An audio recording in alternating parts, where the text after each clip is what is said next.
Buenas noches, amigos. Estamos reunidos hoy para un recital narrativo con importantes escritores peruanos de ciencia ficción y terror. Bueno, primero agradecemos a la Asociación de Bibliotecólogos de Perú, a Paul Pajuelo, por haber hecho posible esta reunión, esta transmisión. Y bueno, estamos ahora esperando que se nos una también la escritora Mirza Mendoza, para poder iniciar también con el recital, ¿no? Bueno, tenemos a Paul Armego, tenemos a Carlos de la Torre y por supuesto a Mirza Mendoza. Bueno, para ir empezando, vamos a ir conociéndolos un poco. Bueno, primero empezamos con Poldar para que nos cuente un poco sobre su obra, sobre las últimas actividades que ha estado realizando, ¿no? A ver, Paul. ¿Qué tal? Gracias, Julio. Pues es igualmente agradecer a la Asociación de Bibliotecólogos del Perú, igual tener aquí un placer siempre juntarme con Carlos, con Julio. Mirza, también un placer compartir el espacio contigo.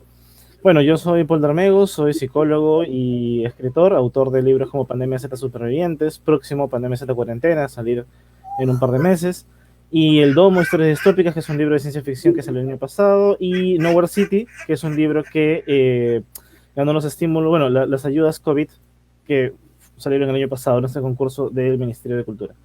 Bueno, también director ejecutivo del sello de literatura fantástica Pez del Abismo, parte de la editorial Speedwagon Media Works. Y qué más, bueno, y entusiasmado, ¿no? Muy alegre de poder estar en esta recital narrativo. Muchas gracias. Bueno, continuamos con Carlos de la Torre también para que nos cuente un poco de su obra y sus actividades. Claro. ¿Qué tal? Muchas gracias a Poldar, a la Asociación de Bibliotecólogos por la invitación. Yo pues me he dedicado básicamente a la literatura fantástica, a la ciencia ficción, tengo algunos libros publicados. Este año voy a publicar con la editorial Torre de Papel un libro que se llama Control de Plagas, que también es de ciencia ficción, con un tono un poco diferente a lo que he venido publicando, porque este más bien es posapocalíptico, tal vez conecta un poco con una publicación que tuve hace tiempo, que incluso salió en la antología Ultraviolentos, que se llama Son pocos pero son.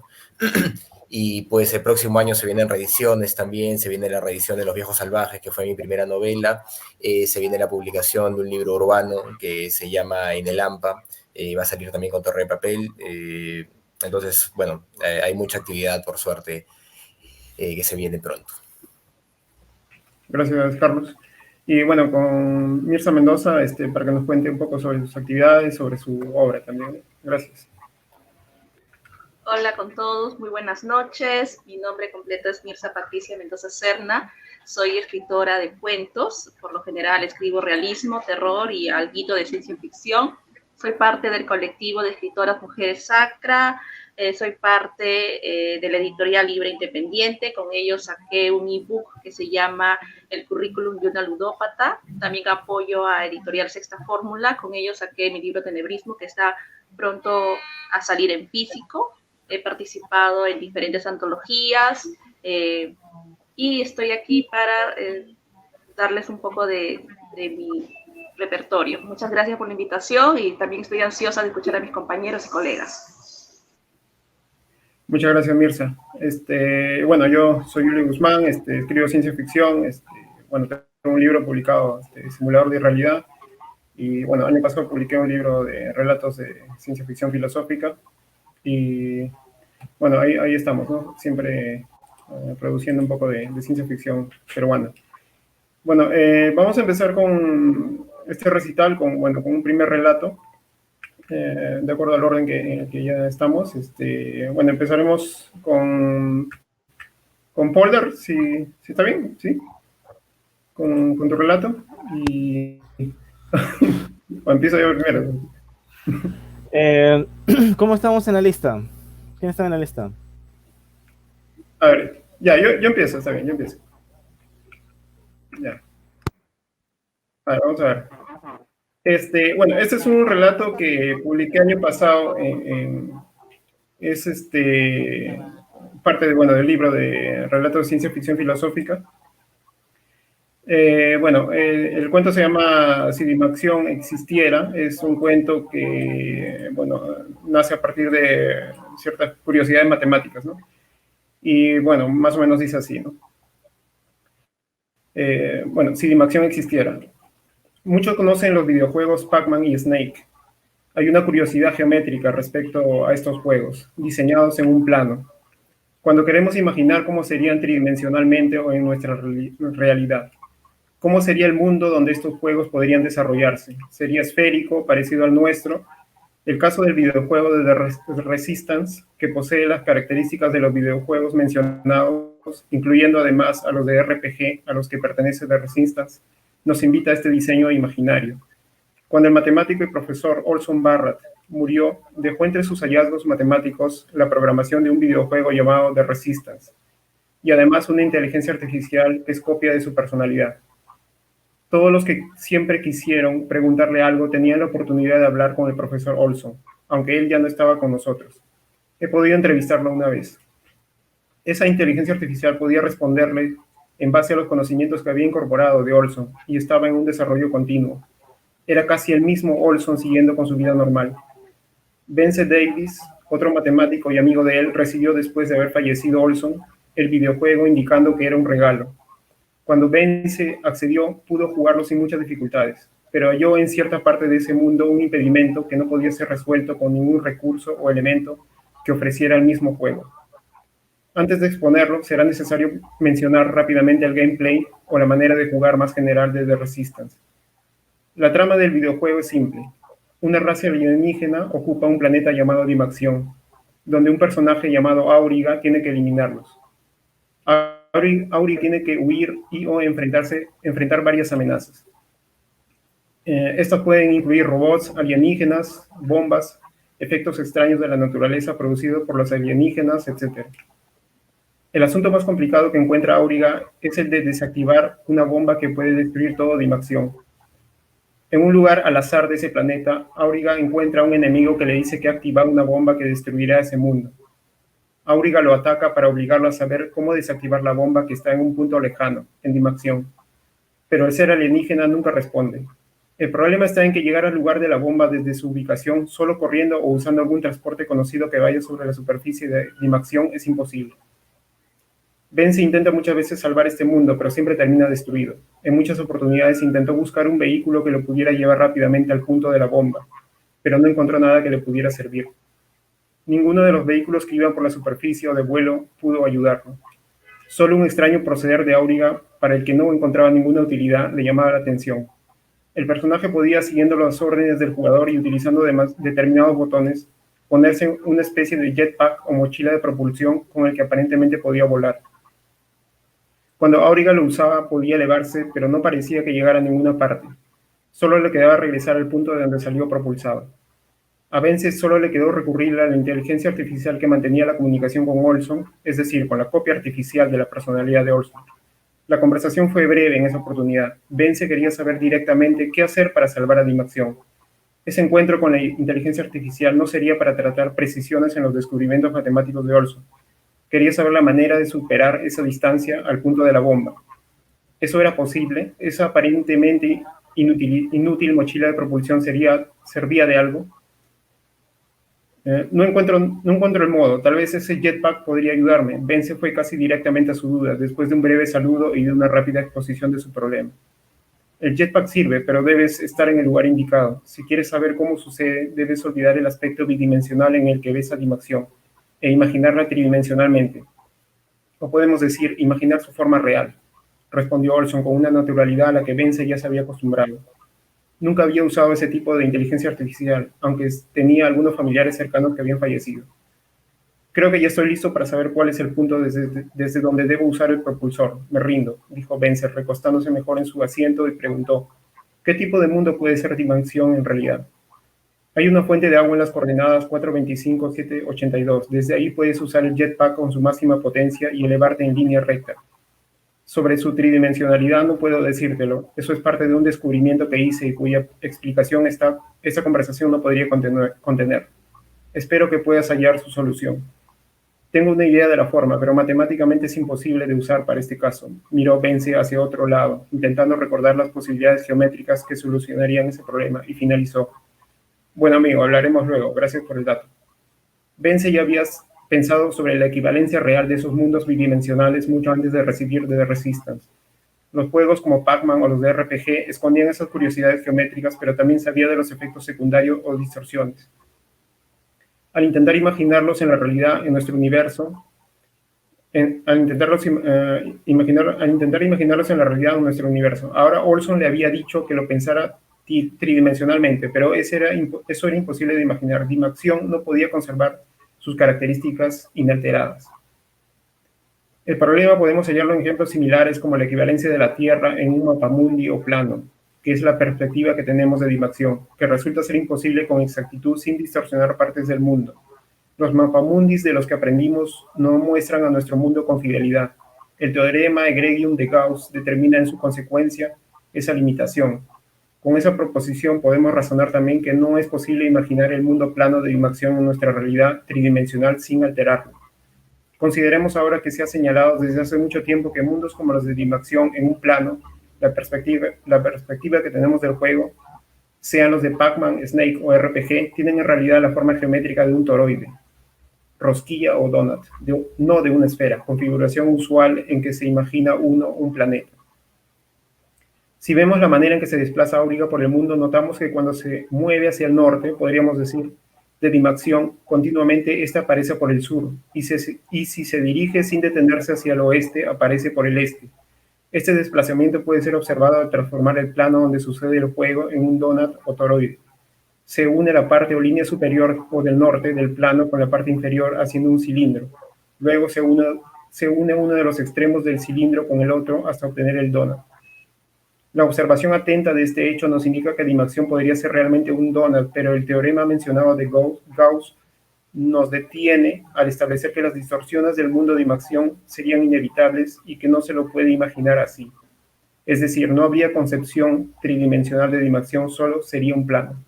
Usando la Tierra para explicarlo, diríamos que si solo pudiéramos verla en un mapamundi, no podríamos concebirla esféricamente. ¿En qué modo se desplazaría Auriga en nuestro mundo, en nuestro conocido mapamundi? Es una manera muy diferente al recorrido que hace en Dimaxion. Aunque conocía Vence esa imposibilidad, no importando eso para el resultado práctico, decidió entrar al juego nuevamente. Probaría desactivar la bomba ubicándose al costado de la fuente que Olson indicó e iría hacia arriba con el jetpack. El alienígena apareció, le dijo que había activado la bomba. Auriga usó su arma para destruirlo y usó un vehículo para llegar más rápido a la fuente.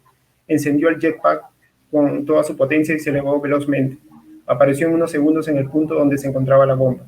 El conocimiento para su desactivación fue adquirido por Vence durante el juego mediante un NPC, personaje no jugador, quien le enseñó el procedimiento para dejar la bomba inútil. Entonces funcionaba, pero ¿cuál era la forma real de Dimaxion? Vence le volvió a preguntar a Olson, pero este negó contarle la apariencia geométrica de Dimaxion en nuestro espacio. Lo único que pudo decirle es que entre sus hallazgos matemáticos, especialmente topológicos, había encontrado un camino para alcanzar más rápido el lugar de la bomba, que implicaba una forma particular de ese mundo y que por supuesto no era un donut. Vence pensó que tal vez Olson presumía de una prueba que no tenía después de recordar a Fermat y su último y famoso teorema. La manera en que llegaría del punto de la fuente al punto de la bomba si fuera un donut o toroide se podría explicar usando la ilustrativa donut sobre un papel y dibujando su contorno. Obtenemos dos circunferencias, una grande y otra pequeña. El mundo de la fuente y el mundo de la bomba estarían separados y en la circunferencia menor. El punto de la fuente y el punto de la bomba estarían separados y en la circunferencia menor. Podrían ser, por ejemplo, los puntos extremos del diámetro de esa circunferencia. Es por eso que resultaría más rápido ir directamente sin necesidad de un recorrido curvilíneo sobre la circunferencia pequeña. Era la única manera de explicarlo para Vence, pero Olson y el teorema de Greggium no aceptaban que fuera así. Había encontrado en realidad un medio para hacerlo.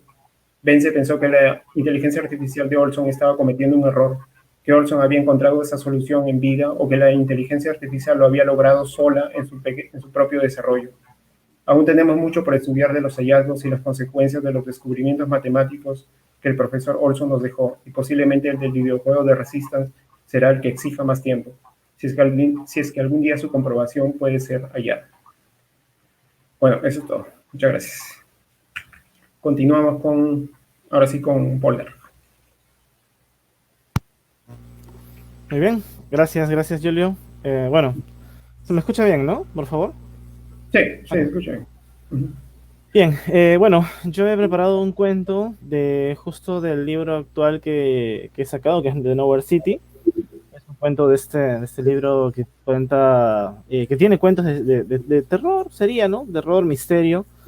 La idea de este libro es que es una suerte de Silent Hill para los que hemos jugado, ¿no? Digamos, conocemos un poquito de esta fase gamer. Y lo que pasa con Silent Hill es que es una ciudad de la cual no puedes salir hasta que enfrentes una serie de retos, por así decirlo, que tienen que ver con tu pasado, pecados, qué sé yo, ¿no? Entonces me gustó ese concepto y empecé a escribir cuentos que tengan que ver con mi propia ciudad, ¿no? Entonces este cuento se llama Tres golpes detrás de la puerta. ¿Bien? Es un cuento que ya tiene un tiempo y al fin ya ha visto la luz, así que, bueno, empiezo. Tres golpes detrás de la puerta. Llovía. El aguacero caía rabioso, creando riachuelos y aniegos. Era una manta líquida que impedía ver claramente el horizonte. El cerebro de Randall Turner usaba esto como excusa para convencerse, para forzar la realidad. No podía aceptar lo que tenía enfrente, simplemente era ilógico. Usted asesinó a mi esposa, le repitió por segunda vez el sujeto que, indiferente a la lluvia, yacía de pie en el pórtico de la casa de Randall. El hombre vestía un impermeable amarillo, jeans azules y unas altas botas de goma. Igual que Jason, pensó Randall, pero hasta ahí podía ser una coincidencia. No sé de qué me está hablando. Le repito que solo soy un escritor. Nunca en mi vida he matado a nadie. Le pido que se retire o llamaré a la policía. En efecto, Randall era un escritor y, al acusarlo de asesino, estaría refiriéndose a los personajes de sus novelas, ya que Turner era un famoso narrador de terror. Sus libros se vendían por miles en todo el mundo y, sin embargo, al verlo por la calle nadie lo sospecharía, pues su personalidad reservada y costumbres ermitañas lo mantenían con vestiduras descuidadas y aislado en una cabaña en medio del bosque de Norfolk Hills a las afueras de Nowhere City. El hombre, de terca actitud, con el rostro desencajado en una expresión de tristeza y rabia conjugada, se llevó la mano al bolsillo de la prenda amarilla y Randall se aferró al marco de su puerta temiendo lo peor. Su antisocial naturaleza lo mantenía paranoico del actuar de la especie humana. El hombre sacó su billetera y lo primero que hizo fue mostrarle al escritor su identificación. Jason Lewis. Randall pasó saliva muy lentamente, intentando disimular la sorpresa. Ahora míreme, le exigió el hombre. Míreme y dígame si no soy él. La furia de la lluvia aumentó. Comenzaba un verdadero monzón africano. Las rutas estarían cerradas, los árboles caerían. El puente podría colapsar, pero Randall no pensaba en todo el desastre que acarrearía la tormenta.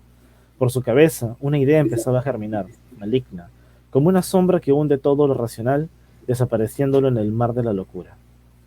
Se llama Jason Lewis, pensó Randall. Viste como Jason Lewis, remarcó Turner. Su expresión, sus ojos, su barba descuidada, aquella cicatriz en la punta de su nariz, tal y como imaginé que sería, apuntó el escritor. Pero es imposible. Jason Lewis es un personaje de ficción, algo que escribí, son solo letras, nada más, concluyó. En la novela El crepúsculo de los inocentes, Jason Lewis y Nora Reid, una pareja de recién casados, se muda a una casa victoriana de la cual desconocían su terrible pasado, como sala de ceremonias de misas negras y sacrificios de niños. Los fantasmas atormentados y atrapados juegan mortales travesuras con la pareja hasta que descubren que un sacrificio de amor puede romper la maldición, y es Nora quien decide dar la vida por su amado. Nora muere, la esposa de Jason muere, en el libro, que es ficción. Y sin embargo, señor, Randall optó por un tono conciliador. Dios sabe que él no es de pelear. En el colegio era de aquellos que llevaban dos almuerzos, uno para los abusivos y otro para comer en el baño. Aún así, cada semana regresaba a casa con un ojo morado. Señor, todo esto es un malentendido. ¿Se da cuenta de lo que me está sugiriendo? Turner afinó la voz y ésta se quebró revelando un nerviosismo que se enroscaba en su garganta y comenzaba a bajar por su espalda. Jason Lewis seguía de pie bajo la lluvia. Su expresión agria se había vuelto más dura, como un reclamo silencioso y malintencionado. Las gotas comenzaban a humedecer el interior del recibidor de la casa. Las pantuflas de Randall estaban mojadas. El agua penetraba hasta las medias, creando la sensación de un frío incómodo que le trepaba por las piernas. No puede ser él. Esto no es cierto. Esto no es cierto, imploraba el escritor mientras esperaba que aquel sujeto se diera cuenta de su sinsentido. ¿O debía ser Randall quien entrara en razón? ¿Quién estaba loco? El hombre decía ser la materialización de un personaje de una novela de Randall, una víctima de la imaginación del escritor quien jugó a ser Dios y trastocó violentamente su existencia. ¿Eso lo dijo Randall, quien llenaba los espacios? ¿Sabes cuántas personas has asesinado? ¿Cuántas? El hombre del impermeable amarillo avanzó un paso. Randall lo sintió como un ariete, abriendo brecha en la puerta del castillo. El escritor afianzó su agarre al marco de la puerta y apretó los dientes esperando un gancho derecho. 17, sentenció Jason Lewis con una voz ronca que poco hacía por esconder la rabia que le tenía el escritor. ¿Cómo ibas a verlo? Son personajes de ficción. Randall Turner entró en un modo de correr o enfrentar.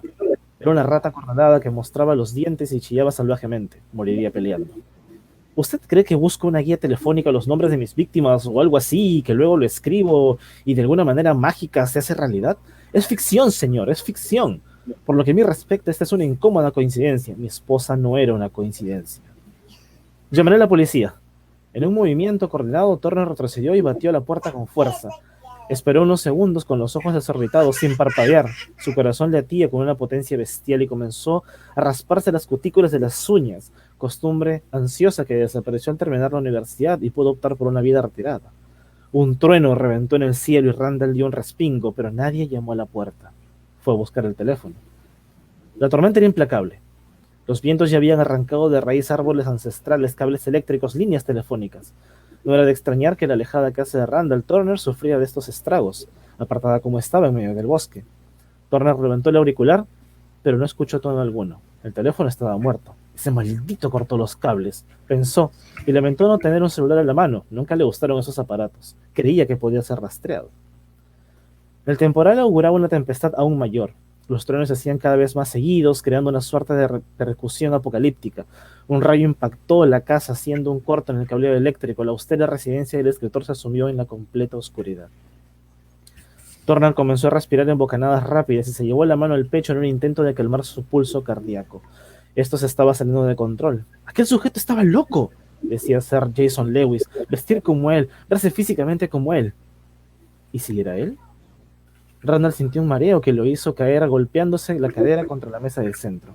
Las revistas apiladas de publicidad que nunca lee, pero nunca tira, cayeron regándose en la noche que era rajada por los relámpagos que iluminaban a través de las ventanas, y en una de ellas, Turner vio una silueta, ahora negra contra la luz. Un hombre afuera, por menos de un segundo, un instante suficiente para causarle terror hasta el punto de dolor físico. ¡Ya llamé a la policía! Aquel gesto como última defensa le remarcó a Turner que tan desesperado estaba. Un nuevo relámpago le mostró al escritor que su acosador estaba en una ventana distinta, al lado oeste de la casa. ¿Era posible? ¿Tan rápido cruzó? Aquella hazaña sobrenatural podía ser producto de su imaginación, ¿o no? ¡Pum! ¡Pum! ¡Pum! 3 golpes detrás de la puerta. ¡Los Leatherman! Gritó Jason Lewis por encima del aguacero. ¿Leatherman?, balbuceó Randall. La familia de 5 integrantes que fueron despellejados vivos y luego descuartizados en Aquello en el bosque, uno de sus mejores bestsellers. Ichabod Crush, bramó Jason desde una ventana cercana. Un relámpago cruzó de nube a nube dibujándole una aureola hecha de espinas eléctricas. Pum, pum, pum. 3 golpes más sobre la madera mojada. Ichabod Crush, el amable repartidor de leche que es devorado por el cadáver reanimado de su esposa, resentida porque encontró un nuevo amor. Al recordar la escena de su muerte tan descriptiva, íntima y profana, hizo que Randall sintiera arcadas. ¡Ya basta!, imploró inútilmente. 17 personas, Randall. 17 muertos por tu capricho de escribir terror. ¿Quieres terror? Pum, pum, pum. Yo no lo sabía, por Dios santo, yo no lo sabía, se excusó Randall con un llanto desaforado. Volvió a ser el niño abandonado por papá que rogaba todas las noches por su regreso. Yo no. Pum, pum, pum. ¿Sabes por qué toco 3 veces la puerta, Randall? Todo el organismo de Turner dio un salto. Si el motivo de los toques coincidía con sus sospechas, la poca lógica que le quedaba en el mundo a Randall sería a pedazos. Pum, pum, pum. Melissa Jones. Y un rayo se proyectó a un árbol, encendiéndolo y partiéndolo en 2. La lluvia apagó el siniestro en el acto. Partida en 2 como el árbol, pensó Randall, horrorizado por tantas coincidencias. Así murió Melissa en No busques debajo de la cama. 17 muertes. Randall, presa del tormento y con el alma a punto de escaparse, se repuso como pudo y subió las escaleras. A 4 patas llegó al rellano del 2.º piso, perdió una pantufla y se tropezó con su bata. Cayó de bruces golpeándose la quijada, el impacto le renovó el mareo y casi arrastrándose como un gusano, dio con la puerta de su oficina. Papeles desordenados, libretas de ideas sueltas, libros de referencia entre los comunes y otros poco ortodoxos, lápices, lápices, piso 1, pero el puntiagudo olor rápidamente desapercibido. Randall no tenía tiempo para las señales físicas, buscaba su linterna de emergencia, la encontró debajo del escritorio. El halo de luz perforó la oscuridad reinante sin traer alivio al escritor, que solo estaba interesado en resolver el misterio impuesto. Usando la linterna alumbró las primeras páginas de lo que podría ser su mejor novela, aquella que lo pondría en el círculo más elevado de los maestros del terror y de la historia. Se trataba de La Sexta Noche, la historia de una comunidad rural que quedaba aislada cuando el único puente que lo conectaba con la carretera colapsa producto de una terrible tormenta. Pero no fue un fenómeno natural. Un ser maligno, mezcla de tentáculos y cuernos, señaló al pueblo como su próximo festín, y durante 5 días atormenta a los aldeanos con pesadillas, sembrando sospechas, hasta que en la sexta noche desata toda su lujuria y hambre. La manera en cómo el ente anunciaba su llegada a una casa era con 3 golpes detrás de la puerta. Dijo con miedo, convencido de que aquella frase invocaba el terror hecho carne. ¿Cómo era posible que Jason Lewis supiera esto? Randall terminó de escribir la obra anoche, cuando, poseído por una inspiración macabra, licor y aquellos libros extraños sobre seres oscuros que encontró en la biblioteca de Nowhere City, se sentó en su escritorio y sus dedos presionaron las teclas de la máquina de escribir modelo Brother hasta que se lastimó las yemas. Todo en una suerte de lapso temporal del que no recuerda mucho. Fue una especie de verborrea literaria que lo hizo escribir, corregir y agregar a la bestia, culminando una funesta y magnífica creación. ¿Cómo era posible? Pum, pum, pum. Fueron 3 golpes detrás de la puerta de la oficina de Randall. Lisa Martínez murió ahogada por la bestia del pantano en aguas turbias. La voz detrás de la puerta, dentro de la casa, a pocos metros del escritor. Pum, pum, pum. Los hijos de Carol. ¿Cómo murieron, Randall? ¿Qué les hiciste? El granjero Big Bill los crucificó como espantapájaros, contestó Randall con una voz trémula y el rostro convertido en una pintura de terror. ¡Asesino! ¡Basta, por favor! Yo no lo sabía. El rostro le dolía, tenía los músculos de la cara y el cuerpo agorratados por el miedo hasta el punto de sentir agujas penetrándole en la carne. ¿Era su imaginación? Lo sentía muy real. Todos ellos quieren justicia, Randall. Tus muertos exigen justicia. La linterna falló y Randall se quedó a oscuras. Los relámpagos esporádicos iluminaban la oficina con cortes de luz que lo deformaban todo. El escritor observó a su alrededor sintiéndose un ser minúsculo al borde del colapso. Precaria atención le prestó sus obras regadas por las portadas cubiertas de monstruos que, creyó él, empezaron a cobrar vida sonriéndole malignamente. Víctima del terror, sus oídos se agudizaron y comenzó a escuchar ligeros lamentos que terminaban convirtiéndose en sentidos llantos desgarrados. Tal y como imaginó los gritos de los Lederman o los ruegos de Michael antes de ser quemado vivo en el libro Pasaje al Purgatorio. El crujido de huesos y el visceral sonido de los órganos arrancados se sumaron al eco de su retumbante corazón. Yo no lo sabía, yo no quería, se perturbaba el escritor, que únicamente usó su pluma e imaginación para liberarse de los demonios de su infancia, cicatrices dolientes que lo marcaron de por vida.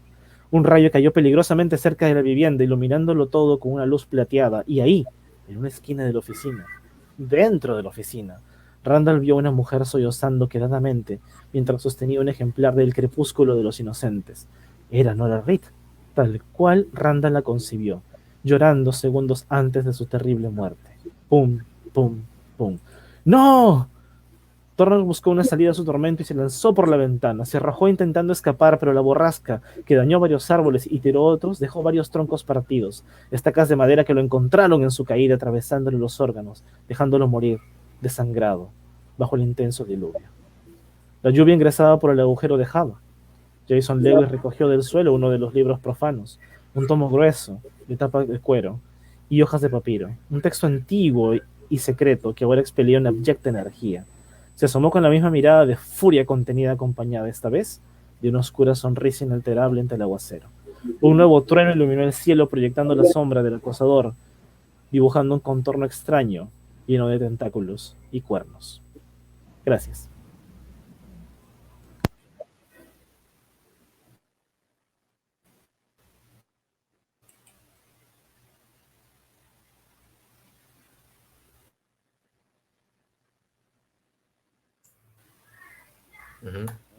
Me toca a mí, ¿verdad? Sí, ¿Ok? Julio. Perfecto. Sí, sí. Dale, Carlos, dale, Muy Carlos. bien. Muy bien. ¿Se cortó? ¿De qué pasó? Yo he elegido el cuento Encuentro Ok. Cercano, que es un cuento que apareció en el libro Rufus tiene finura y otros cuentos igual de selectos, publicado por Apogeo hace unos años, en 2018. Eh, es un cuento que me gusta mucho y bueno, que no tiene que ver con una de mis sagas más importantes de ciencia ficción, que es Herederos del Cosmos, ¿no? Eso es otra clase de ciencia ficción y juega mucho con la cultura pop, ¿no? Era una intención que tuve cuando escribí este cuento. Tiene algo de humor negro, espero que les guste. Bueno, y tiene un epígrafe que me gusta mucho y como siempre suelo considerar que mis epígrafes son incluso mejores que mis cuentos, ¿no? Si los extraterrestres nos visitaran, ocurriría lo mismo que cuando Cristóbal Colón desembarcó en América y nada salió bien para los nativoamericanos. Stephen Hawking. Luego de una ligera revisión de la filmografía hollywoodense, pude considerar, sin duda, que los extraterrestres, si es que se presentaran en la Tierra, no lo harían con intenciones agresivas, sino por alguna clase de accidente o por cuestiones científicas. Pues, si a los seres humanos la tecnología, por usar un término casi técnico, los civilizó, seres capaces de romper las barreras del tiempo y el espacio para conseguir viajes intergalácticos serían, sin lugar a duda, seres racionales y pacíficos en busca del bienestar universal para mantener un cierto orden adecuado de las cosas. Fue por esto por lo que, cuando una pequeña nave espacial aterrizó violentamente en mi patio trasero, de inmediato vinieron a mi mente las experiencias de E.T. y Alf. Gracias a estas referencias, tuve claro que, pasara lo que pasara, yo podría tener problemas con la autoridad. Pues si algo me enseñó la vida de este par de alienígenas, además, claro, de las diferentes personalidades de los extraterrestres que podemos encontrar en el espacio, así como su interacción con los humanos de distintas edades, fue el entender que los gobiernos, cuales fueran, desean capturar y estudiar a todos los seres extraños que lleguen a la Tierra, pues, según este par de referencias, parece existir un miedo patológico contra amenazas alienígenas, que implicaban que yo debería someterme a mucho papeleo, declaraciones constantes sobre lo que vi y viví, me harían perder el tiempo o incluso podrían lobotomizarme si lo consideraban necesario. Para mi buena suerte, nada de esto sucedió, pues, por alguna razón, la autoridad pareció no haberse enterado de lo sucedido. Imagino que porque al estrellarse, la nave no generó demasiado revuelo. En ese momento temía lo peor, así que me dispuse a actuar rápido. Debía encontrar la forma de ocultar cualquier evidencia de un encuentro cercano. Tomé un cuchillo de la cocina y me acerqué preparado para cualquier reacción. No es que tuviera miedo, pero nunca está de más ser precavido. Lo que imaginaba es que, lo que encontrase, primero se asustaría, tal vez incluso gritaría, pero luego de hablarle con tranquilidad e intentar demostrar que yo no representaría ningún peligro, todo eso sin acercar la mano, pues podría tener dientes o algo peor, debía empezar a confiar un poco en mí. Busqué en la pequeña nave, que era gris, sin decoraciones, y contaba tan solo con una cabina de 2 asientos atrincherados entre innumerables palancas y botones, pero no estaba ahí. Miré de un lado a otro, preparado para usar el cuchillo si era necesario. ¿Se habría escapado dejando su nave?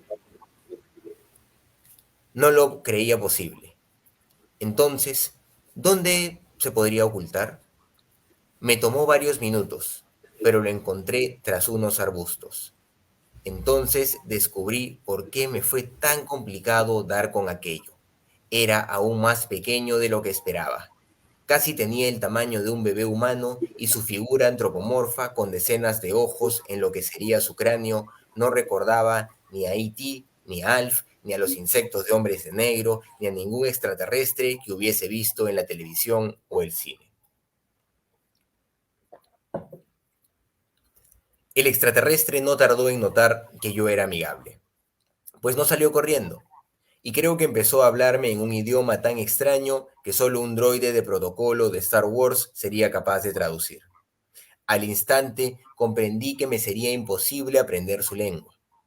Aquello debía encontrarse en mi misma situación, pues sus chillidos agudos y lo que parecían golpeteos de membranas moviéndose al comunicarse demostraban su imposibilidad de pronunciar siquiera un vocablo en humano.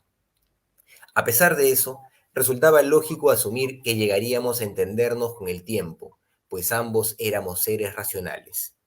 Además, si pasábamos tiempo juntos, también resultaba lógico pensar que estableceríamos normas básicas de convivencia, que podrían significar las bases de las futuras relaciones interplanetarias.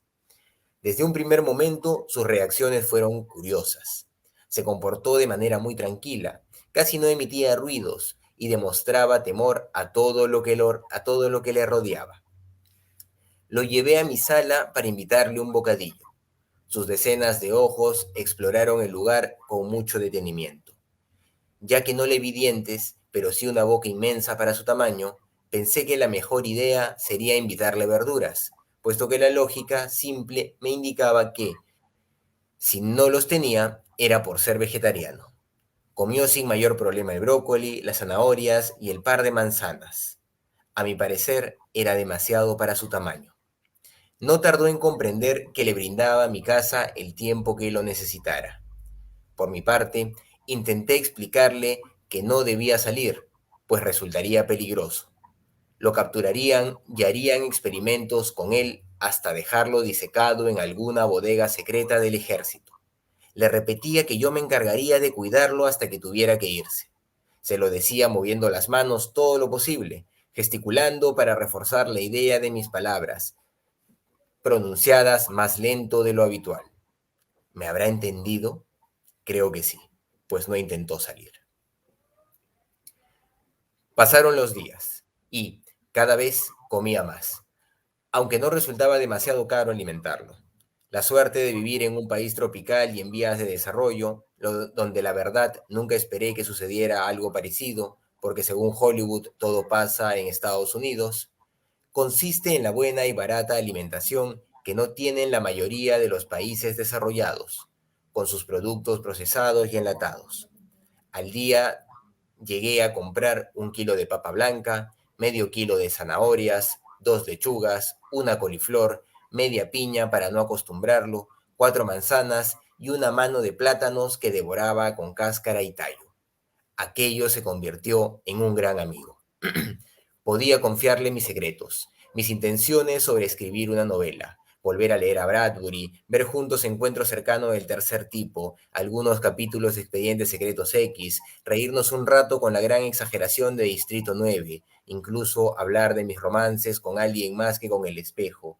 Y también quería escucharlo, que me cuente sus aventuras en el espacio y sus grotescas historias de sexo intergaláctico. Así no nos entendiésemos.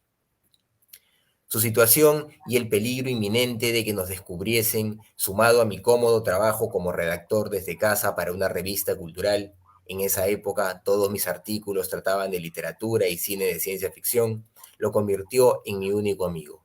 No había más en el mundo que el pequeño ser al que empecé a ayudar con la construcción de un extraño artefacto. Fue maravilloso ver sus pequeñas extremidades en acción, moviéndose a un ritmo imparable, mecánico, mientras utilizaba herramientas humanas que me pedía que le alcance. A veces me confundía entre el taladro y el soplete. Sin embargo, el tiempo que trabajamos juntos mejoró aún más nuestra capacidad de comunicarnos. Cuando terminamos la construcción, descubrí que era un dispositivo remoto que activaba cualquier equipo electrónico terrestre. Muy tarde notaría que había desmantelado el microondas, pues mis dietas fueron como las suyas, y la poca necesidad de cocinar, o siquiera calentar las verduras, me hizo olvidar de su existencia. El dispositivo era muy efectivo y completo. Podía cambiar los canales de la televisión, subir y bajar el volumen, encender la computadora, claro, cuando estaba conectada, controlar la tostadora, la radio, la puerta del garaje y los electrodomésticos de los vecinos que gritaban asustados por la presencia de fantasmas. Su escándalo solapaba las risotadas que dábamos cada uno a su manera. Cierto día, un niño entró a casa. ¿Por qué? No lo sé. Me gusta pensar que entró a robar, no que aquello lo llamó de alguna manera. Cuando llegué de hacer compras, Solo encontré parte de una de sus piernas a punto de ser devorada. Casi entró en shock, pero permití que se lo terminase. No podía dejar ninguna evidencia. Apenas lo terminó, le di un severo regaño, cosa que lo hizo explotar en ira. Sentí un gran temor mientras se acercaba a mí, abriendo cada vez más su enorme boca sin dientes. Tomé aire para calmarme y, tras emplear palabras más suaves y arriesgarme a acariciar su abultada cabeza, o lo que asumía como su cabeza, logré tranquilizarlo. En ese momento entendí que, si no quería terminar devorado, debía alimentarlo con carne. Saldría caro, pero era necesario. Estaba claro que le gustaba, y la abstinencia, ahora que ya la había probado, podría verse reflejada en desapariciones nocturnas de los pequeños del barrio. Uno ya era más que suficiente, y, aún así, nunca debió suceder. Fue un error que no volvería a permitir. Así que empecé a pedir que me mandasen las compras a casa. Dejé de presentarme al trabajo una vez por semana para aclarar todos los detalles del formato con el editor, y solo recurría al correo electrónico para dar indicaciones que ya ni me interesaba si serían tomadas en consideración. Lo único importante era tener dinero para la carne. Lo que siguió fue una época en la que pasamos todos los días encerrados, dedicados a ver la televisión y películas y series por streaming, además de alguna película, de esas que no se encuentran en casi ningún lado, en DVDs piratas. Poco a poco, la luz del sol comenzó a fastidiarme. Me era insoportable salir a las 12 del día. Las ventanas las necesitaba cerradas y solo de cuando en cuando, durante las madrugadas, a fumar unos cigarrillos a la puerta. El humo molestaba a aquello y se ponía histérico. Luego de unos meses de no acercarme al trabajo, el director empezó a exigir mi presencia para algunas reuniones supuestamente importantes, pero le expliqué, de todas las maneras posibles, que no podía salir de casa.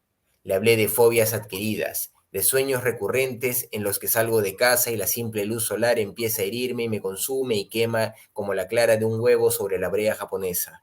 Me preguntó si me encontraba bien, si había ido a un psiquiatra. Le respondí que no estaba paranoico, pero que salir, por lo menos por un tiempo, me era imposible. Me despidió. A los 2 días, después de bajarle la ración de carne, aquello escapó y llevó consigo el dispositivo que le ayudé a crear. En las noticias hablaron de un extraño ser que despedazaba niños, pues habían encontrado cuerpos mutilados por distintas zonas de la ciudad. Gracias a las evidencias y a las declaraciones de testigos que afirmaban haber visto a la criatura, la cual, aseguraban, no pasaba de los 60 centímetros y tenía una forma extraña. Las autoridades habían llegado a la conclusión de que, fuera lo que fuera, se movía de noche para evitar ser visto. Además, recomendaban a todos tener cuidado, pues los ataques se habían dado en distintos lugares, a veces en parques, en plazas, en salas y habitaciones. Se encontraban restos de niños todos los días, en todo lugar imaginable y sin testigos del ataque, solo gente que aseguraba haber visto algo salir corriendo. Cuando el problema se hizo público, la policía emprendió una cacería sin cuartel, y hasta el ejército se unió en la búsqueda de la bestia. Los supersticiosos hablaban de un duende maligno, otros del chupacabras o monstruos semejantes, y los cristianos de un demonio del infierno que mandaba un mensaje directo sobre el fin de los tiempos, pues nos acercábamos al 2012 y todas las conjeturas hablaban de lo mismo. El rollo ese del calendario maya y las profecías de Nostradamus hacían que muchos estuvieran seguros de que el fin del mundo estaba cerca. Todos vivían paranoicos, aterrados, sin saber si a la mañana siguiente despertarían. Yo también estaba nervioso. A pesar de que aquello debía ser detenido de inmediato, en el fondo esperaba que no lo encontrasen. Y, si lo hacían, esperaba que el vínculo tan especial que crea un humano con su alienígena, como el que crearon Willy Tanner con Alf o Elliot con E.T., evitara que me delatase. Muchas gracias. Muchas gracias, Carlos. Ahora, bueno, le toca a Mirza, a ver que nos pueda narrar su cuento. Muchas gracias. Gracias. Este cuento se llama La Diabla. Es un cuento que va a estar pronto en mi nuevo libro Tenebrismo, que va a estar en físico. Espero que les guste. ¿Sí? ¿Sí? La Diabla. La despierta el repique de las campanas. Una moneda en su lata es la cosecha hasta ahora. Su sitio, fuera de la iglesia, es el mismo de siempre. La desahuciaron, no obstante, sigue malviviendo. A pocos pasos, la diabla duerme la siesta. Le tienta la pequeña botella de ron que esconde su falda. Tiene sed de la mala, siempre la tiene. Beber alivia el dolor constante que la acecha. Un largo ronquido desvía su atención hacia su compañera. ¿Por qué tendría ese sobrenombre? Algún día se lo preguntaré, piensa. La diabla es de pocas palabras. Pasa por su lado una pareja de jóvenes. El perfume de ambos queda en el ambiente como una estela. Mientras trata de retener el recuerdo del aroma, escucha el sonido inconfundible de los tacones del padre Solís recorriendo el camino desde el púlpito hasta la entrada de la iglesia. Mujer, es hora de que te vayas. Sabes que no puedes estar aquí. No puedes estar aquí. No puedes, repite como disco malogrado. Ya me voy, padre, pero también bótela a ella. A la diabla nunca le dice nada. Usted es malo solo conmigo, refuta ella. Hija, esa mujer es una incorregible. No perderé tiempo con ella. Apura, que sabes que no puedes estar un minuto más. Ya llegan los fieles. Los pasos del padre suenan mientras se va. Ella a duras penas se incorpora, saca el ron y bebe el último trago. La diabla sigue durmiendo, pero ya no se escuchan sus acostumbrados ronquidos. Un hombre se le acerca, le tira un par de monedas, que bien podrían haber sido para la bebedora. Se escucha el tilín del depósito. Ingresan más personas al templo. Esquivando a la gente, se acerca al platito de la diabla y sus ágiles manos toman los metales. Con sigilo, regresa a su sitio habitual. Los creyentes, al término de las campanadas, ya se están agolpando. La iglesia rebosa y el inicio del cántico la adormece. Siente un fuerte apretón en el brazo. Gira la cabeza buscando al culpable.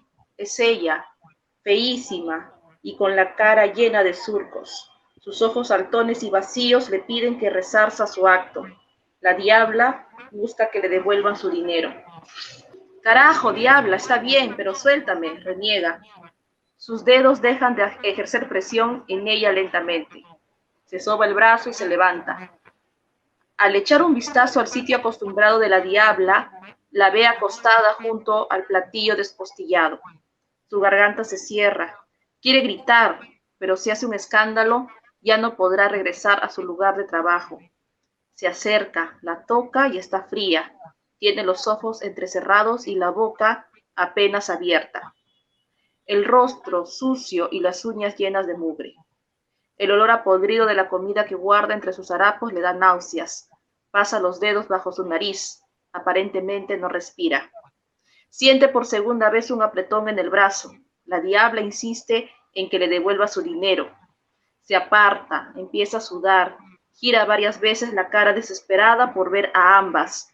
Una a su lado derecho, juzgándola con la mirada y frunciendo los labios, y a su lado izquierdo, su cuerpo tirado a pocos metros de la entrada de la iglesia. Entra en pánico y corre, o eso intenta, dejando atrás el templo, la misa iniciada y a la diabla. Su pierna dolorida la detiene antes de llegar a la primera esquina. No quiere ver la gangrena que ahí se cultiva. Se sienta en la vereda y saca las 2 monedas robadas para contemplarlas. Aún está agitada, sin embargo, trata de ordenar sus ideas. ¿Es posible que la diabla esté muerta? El corazón le late como un ferrocarril a toda marcha. Guarda las monedas para incorporarse, pero el dolor arrecia. Está largo rato soportando las punzadas. La fiebre que tuvo días atrás vuelve. Con paso lento y agónico regresa a la puerta de la iglesia. Se acerca para confirmar sus sospechas sobre la muerte de la diabla. Está perturbada por la visión que tuvo. Tiembla y ya no puede estar de pie. Se acomoda a su lado. Ve su rostro agrietado y la rigidez de la muerte en él. Está entumecida por completo. En efecto, no respira y está fría. Un tercer apretón la hace lloriquear de la angustia. Otra vez su espectro le extiende la mano con gesto grave. ¿Por qué puedo ver su forma fantasmal?, se pregunta.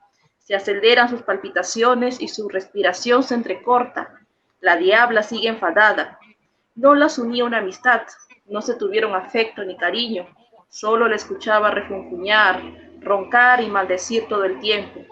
Su mirada envidiosa por sus monedas recolectadas y el olor de sus orines fueron lo único que recibió de ella. La diabla era una solitaria y la presencia de la bebedora, los últimos meses a su lado, seguro que le incomodó. ¿El robo fue la gota que colmó su vaso? La mendiga está desfalleciente. Acaba la misa y las dos pordioseras están una al lado de la otra. Los feligreses pasan de largo, incluso los que recibieron la comunión. El frío le invade en pleno día soleado y de a poco su dolor se va disipando. La gran impresión de ver el fantasma de la diabla adelantó su partida. Ve una guadaña acercándose a ella.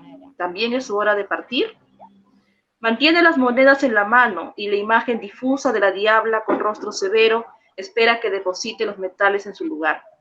La bebedora se pregunta si los objetos de este mundo tienen tanto valor al otro lado cuando se cruza el umbral de la muerte. ¿De qué le servirían las monedas si muere ahora mismo? Con mano temblorosa las pone en su sitio y se va desprendiendo de a poco hasta que ve todo más nítido. Puede distinguir bien a los vivos de los muertos y a las afueras de la iglesia hay una multitud de gente fallecida. Al rato sale el padre, le toca la frente y de inmediato se lleva la mano a la boca, toca a la diabla y empieza a llamar a sus acólitos. Los cuerpos marchitos son levantados juntos, son un 2 por 1. El dinero de ambas quizás llegue hasta los bolsillos de los trabajadores de la morgue. Aunque devolvió el dinero, nada cambió. La diabla nos hizo su amiga y las demás almas en pena están metidas en sus asuntos. Deambula por el lugar por días, semanas y meses hasta que pierde la cuenta. La diabla se instaló dentro de la iglesia y ve con gusto las monedas que los fieles depositan en las ánforas al pie de los santos hechos de yeso. Por mucho tiempo la bebedora estuvo confundida por tanto afán de parte de la diabla para que le devolviera su dinero. Ella no puede poseerlo ni usarlo. Prefiere quedarse al margen y permanece siempre en la puerta de la iglesia, viendo a las personas entrar con sus familiares desencarnados, pero sin que ellos lo sepan. Una mañana, gritos de mujeres dentro del templo agitan su curiosidad. El padre Solís está muriendo de un ataque cardíaco en plena misa. Sacan su cuerpo y su presencia fantasmal se le acerca una vez más como antaño. Entre tanto, las personas hacen esfuerzos por revivirlo, aunque en vano. Mientras llevan su cuerpo a la ambulancia, él prefiere quedarse. «Mujer, ¿sigues aquí?» «Sí, padre, y la diabla también, aunque no me dirige la palabra». «Increíble, ella es un misterio». «Padre, ¿puedo confesarme?», los interrumpe un viejo. «Claro que sí, hijo», contesta el padre con la amabilidad que lo caracterizó en vida. Al término de la confesión, el anciano se comprime hasta convertirse en una esfera de luz brillante que empieza a subir al cielo. El resto de las almas se aglomera al ver la transformación. Ellas sollozan a medida que van confesando sus pecados. Convirtiéndose en esferas de energía, ascienden atraídas por alguna fuerza superior. La multitud de almas hizo largas colas para confesarse hasta quedar unos pocos. El padre tiene santa paciencia. Algunos renuentes no se acercan. La bebedora confiesa sus pecados sin obviar el robo de las monedas de la diabla. Ella sale de la iglesia, pero no se acerca a ellos. La diabla la observa con odio por última vez. La bebedora recibe la absolución y se siente ligera. El padre la toma de la mano y ascienden. Entre los pocos que quedan está la diabla mirándola con furia. En tanto, unos incipientes cuernitos sobresalen de su cabeza. Gracias.